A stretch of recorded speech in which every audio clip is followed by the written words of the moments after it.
લક્ષ્ય ન્યૂઝ, એક નજર, એક લક્ષ્ય. ધારી પટેલવાડી નજીક ખેડૂત સંકલ્પ યાત્રાનું આયોજન હાથ ધરવામાં આવ્યું. ધારી પટેલવાડી નજીક ખેડૂત સંકલ્પ યાત્રાનું આયોજન હાથ ધરવામાં આવ્યું હતું. ખેડૂત સંકલ્પ યાત્રાના રાજુભાઈ કરપડાની પ્રેરક ઉપસ્થિતિ વચ્ચે ખેડૂત સંકલ્પ યાત્રાનું આયોજન હાથ ધરવામાં આવ્યું હતું. આ સંકલ્પ યાત્રાનો મુખ્ય હેતુ દરેક ખેડૂત સાથે મળી એક મંચ ઉપર આવે, ખેડૂતોને પડતી મુશ્કેલી બાબતે રાજુભાઈ કરપડાએ એક વિશેષ વાત પ્રવચન દ્વારા લોકો સુધી પહોંચાડી હતી. આ ખૂબ મોટી સંખ્યામાં લોકો આ કાર્યક્રમમાં હાજર રહ્યા હતા. અનેક સાધુ સંતોની ઉપસ્થિતિ વચ્ચે આ કાર્યક્રમ દીપ પ્રાગટ્ય કરીને ખુલ્લો મૂકવામાં આવ્યો હતો. આ કાર્યક્રમને લઈ ધારી પોલીસ વિભાગ દ્વારા પણ પૂરતો પોલીસ બંદોબસ્ત જાળવવામાં આવ્યો હતો. રિપોર્ટર ટીનુભાઈ લલિયા. સરપંચની લેવલની વાતો કરશે. સરપંચ છે, મોટા થવા અમને કહે છે. મેં તો એક વાત એ સાંભળી હતી કે વેફરના પડીકામાં હવા વધારે હોય, વેફર ઓછી હોય. કાલે જોવું છે વિસાવદરમાં કેમ છે.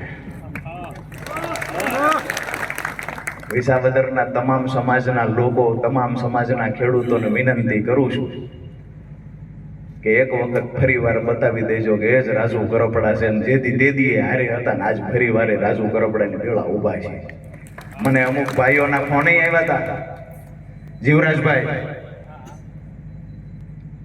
સભામાં તો આવવાના છીએ, પણ એ વખતે તે તમે સાથે હતા, અમે બધા હાલ્યા, બધું બરાબર છે, પણ એને સરસ મજાની મને વાત કરી કે જાનૈયા તો બરાબર છે, બધું જે હતું તે, પણ તેદી હાલ્યા છીએ, કોઈ દી નતા હાલતા છતાંય તેદી હાલ્યા છીએ. આ માણસ નતો ગમતો તોય અમે તમારા કારણે હાલ્યા છીએ.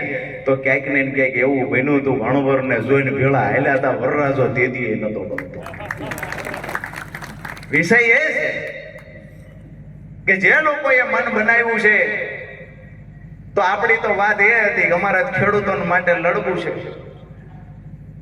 અમે જાહેર જીવનમાં આવ્યા ત્યારથી લઈને ભાજપને ગાળું દેતા, ભાજપની સામા લડ્યા, આંદોલન કર્યા, દેખાવો કર્યા, ભાજપને ગદ્દાર કીધી, ખેડૂત વિરોધી કીધી, બધું ભાજપને અમે કીધું ને. અને હજી સમય આવે એ જ કહેવાનું છે.